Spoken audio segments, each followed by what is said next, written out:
അപ്പോൾ ദാ ആര്യം നെക്ലസിന്റെ വീഡിയോ എത്തിയിട്ടുണ്ട്. എല്ലാവരും വെയിറ്റ് ചെയ്തിരുന്ന ഒരു വീഡിയോ ആണ് അല്ലെ. നമ്മള് ഇതിനു മുന്നേ പ്രീ ബുക്കിംഗ് തന്നപ്പോ നിങ്ങൾക്ക് ഇതിന്റെ ഫോട്ടോ ആയിരുന്നു തന്നിരുന്നത്. ദാ നോക്കോളൂ, സെയിം സാധനം നമ്മൾ പ്രീമിയം ഫിനിഷിങ്ങിൽ കൊണ്ടുവന്നിട്ടുണ്ട്. പ്രീ ബുക്കിംഗ് കറന്റ് ഓപ്പൺ ആണ്. നമ്മളുടെ ആര്യം നെക്ലസ് എല്ലാവരും വെയിറ്റ് ചെയ്തിരുന്ന ഒരു വീഡിയോ ആണെന്നറിയാം.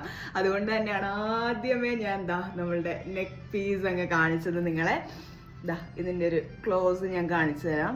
ഇതാണ് ഇതിന്റെ ക്ലോസ് വരുന്നത്. സെയിം പെർഫെക്റ്റ് ഫിനിഷിങ്ങിൽ നമ്മൾ ഗോൾഡിലെ പോലെ തന്നെ ചെയ്തെടുത്തിട്ടുണ്ട്. എക്സാക്ട് സെയിം സ്റ്റോൺസ് വർക്ക് കാര്യങ്ങളെല്ലാം കൊടുത്തിട്ടാണ് കൊണ്ടുവന്നേക്കുന്നത്. പ്രീ ബുക്കിംഗ് അഗെയിൻ നമ്മൾ റീ ഓപ്പൺ ചെയ്തിട്ടുണ്ട്. അപ്പോൾ നിങ്ങൾക്ക് ഇനി ഇത് കണ്ടിട്ട് ഓർഡർ ചെയ്യാലോ അല്ലെ. അപ്പോൾ വേഗം തന്നെ ഓർഡർ ചെയ്തോളൂ. നമുക്ക് അപ്പോൾ ഇതിന്റെ പ്രീ ബുക്കിംഗ് ഇൻസ്റ്റഗ്രാം, വാട്സപ്പ് അതേപോലെ തന്നെ വെബ്സൈറ്റ് ത്രൂവും പ്രീ ബുക്കിംഗ് അവൈലബിൾ ആണ്. അപ്പോൾ നമുക്ക് പുതിയ വീഡിയോ ആയിട്ട് കാണാം. ബൈ.